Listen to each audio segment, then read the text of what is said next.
Hello folks, I was not intending on doing a video today at all.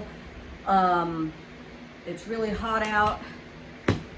I'm not in the mood to record a video particularly, and I'm certainly didn't look my best today. However, as I was wiping down my kitchen this morning, I was playing in the background Kristen's Moments of Sanctuary, that's her YouTube channel, I will link her below, her book reviews and recommendations for the month based on what she has read in this past month. She is a voracious reader, definitely puts me to shame. I used to read voraciously and now I play stupid games on my phone way too much. However, one book she touched on, I got so excited I had to make a video. And she spoke about, a lot of you are going to turn this off as soon as I say it, but please don't, listen. Homer's The Odyssey, which some of you may have had to read in school. I got so excited because the stories of the Iliad and the Odyssey are some of my favorite stories. I had primarily homeschooled my 5 children, and I taught for years in our homeschool co-op. We met once a week for certain classes, and different people taught classes, and I did teach a class based on the Iliad and a class based on the Odyssey. We might have done the Iliad one year, I'm not sure, but I really don't like that. I think it's a rip-off of the other books. Anyway, but I digress. I want to talk a little bit about those stories, and I want to talk about this book. This is a book I used in the class. I used it with my own children when we were studying Greece. It's when I was exposed to it. I had to read a little bit of the Iliad in college, and I found it interesting, but I also found it a difficult read. When I read this, my love of it was rekindled. This is a picture book illustrated by Alan Lee of Lord of the Rings fame. He was one of the art directors for Lord of the Rings. Beautiful watercolor pictures in this of different things in the story. This is mostly a retelling of the Iliad. And a lot of Homer's poems are not told in linear order. If any of you saw, I forget which Chevy Chase comedy it was, where he went to the country to try to write his novel, and his wife was giving him feedback, and she talked about their flashbacks and flash forwards and even flash sideways. Homer wrote like that, okay? So it can be hard to follow if you're simply reading it. It was written to be performed and to be told, and to do so in different segments, like leaving a cliffhanger at the end, and then the next time the bard came to that town, they'd say, so what happened next? And he would add it. What this does is it takes the story primarily of the Iliad with a little bit of the Odyssey in it. This has the Trojan horse in it, which actually was in the Odyssey, not the Iliad, and it retells the story.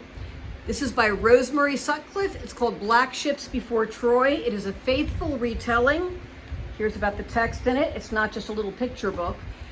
If you read this first, you will probably be able to read the Iliad and understand it a lot better. This is a little bit less gruesome than the Iliad. Let me put up my copy I used. I got this at Barnes & Noble's. So this is the translation by Ennis Rees. There's all different translations because, of course, it's written originally in ancient Greek, all right? And basically, the Iliad is the story, they say in the first line, sing, O muse, of the anger of Achilles. When I am teaching writing and I talk the importance of the basic theme of your writing, there's something you're building the story around. This was not a historical retelling of the Trojan War. This was a story about what happened when one person who had a duty got pissed off and went and sulked instead, and the disaster brought by his anger. That's what this is about. The Iliad is about the anger of Achilles. So at the end of it, you don't even get to the Trojan War. Who won didn't matter. It's what happened with Achilles and what happened when he went back to his duty. And there is so much interpersonal drama. It's about the human heart. There is a section in here that is my favorite section, when Hector, who is a prince of Troy, and he knows his brother Paris really messed up. He knows Paris was at fault for this war. He has to do his duty, and he knows they will probably lose. He knows his wife will be taken captive and his baby son will probably be killed. So he has that in him. and he goes in to see his wife before he goes out to battle, and he's wearing the big helmet with the plume on top, and that's described in there. By the way, archaeologists did find out that Homer's descriptions of the armor that Greeks wore back in the 1200 BCs was accurate in this, even though Homer wrote it hundreds of years later. It was an accurate depiction. So anyway, he's got this, big plumy helmet, and his baby sees him coming in with that and starts to cry because he doesn't recognize his father. So Hector takes off the helmet, and he's laughing, and his wife is laughing through their tears, and then the baby sees him and is happy and is playing with the feathers on the top of the helmet. And it's such a little moment that any parent can feel, and it may be especially poignant to people who have had family members in the military. That's a little human domestic scene that touches people all throughout time, and that's my favorite scene in this book. A lot of what's in this book is very much in the old Greek style. As people are dying, they give really, really long speeches, while there's very gruesome descriptions of where swords and spears went and what blood is spurting. So it is a little bit gory, and there are very long speeches, but they all serve a point to refer to the human character. And again, the whole thing is built around really the injustice of what Paris did, and the anger of Achilles, and how a rash act in anger over something relatively stupid, which honestly Achilles shouldn't have been doing anyway, how it affected everything. Highly recommend, but if you're unsure about a book like that, Black Ships Before Troy by Rosemary Sutcliff. You can get one without the illustrations, but the illustrations are so beautiful. I recommend this. A follow-up. I don't have my copy of the Odyssey. I think Thomas might have it in his room, and he's not here right now, and I don't want to go start rooting through his stuff. Basically the same as this. I just forget which translator I bought. Buy whichever one appeals to you. Read the first few pages and say, okay, I like this style. The follow-up, The Wanderings of Odysseus by Rosemary Sutcliff. Again, illustrations by Alan Lee. I recommend going over to Kristen's channel and watching her review of this. But if you take a look at Odysseus's face and how beat up he looks, you'll get the whole story. See, the Greeks loved, long before there was Young and the Restless and All My Children, there were Greek stories, and they were full of disasters. And they tended to be violent, and people made the wrong choices, which led to really bad things, and you saw it coming. And I used to watch soap operas, and I'd watch saying, no, David, tell Bianca about the baby, don't betray her. I mean, you're watching all this stuff. So it's in here too. It's also a bit gruesome. My favorite parts in here are probably the story of the Cyclops, and there's an interesting juxtaposition between both stories in the Iliad and the Odyssey. The Trojan War was started with marital infidelity. Paris basically ran off with the wife of the king of one of the Greek states, and that led to the war. And in the Odyssey, despite the fact it has very typical ancient Greek excuses for some male behavior, there is a story of faithfulness to an extent, the married people are apart for 20 years, and in the end they reunite.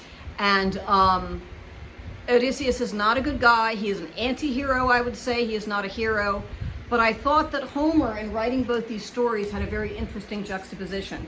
Now, if you read the Iliad, it's about the anger of Achilles, but there is a minor character named Odysseus that starts to have more to do. And if you've ever written a story that you thought would go in one direction, I love to write stories, and all of a sudden a character wanders in you didn't plan and becomes so interesting to you they take over the story, I really think that's what happened with Homer and Odysseus. Odysseus is sly, he's conniving, he's a rascal, but he's also charming, and he's got a good side to him. That's why I said he's an anti-hero, and he's an interesting anti-hero, and he just ended up with his own spin-off. Spin-off is in this one. So I recommend both these books. I recommend this most highly if you've never read the Iliad, Black Ships Before Troy, and once you read that, you can read this. One more recommendation. I hope you stayed with me till the end. I'm going to link below. I mentioned before the Odyssey and the Iliad were meant to be performed by bards and performed in segments like a soap opera. It stops on a cliffhanger on Tuesday, and on Wednesday you need to tune in to say, did David finally tell the truth to Bianca? I mean, that's the sort of thing you're tuning in for, right?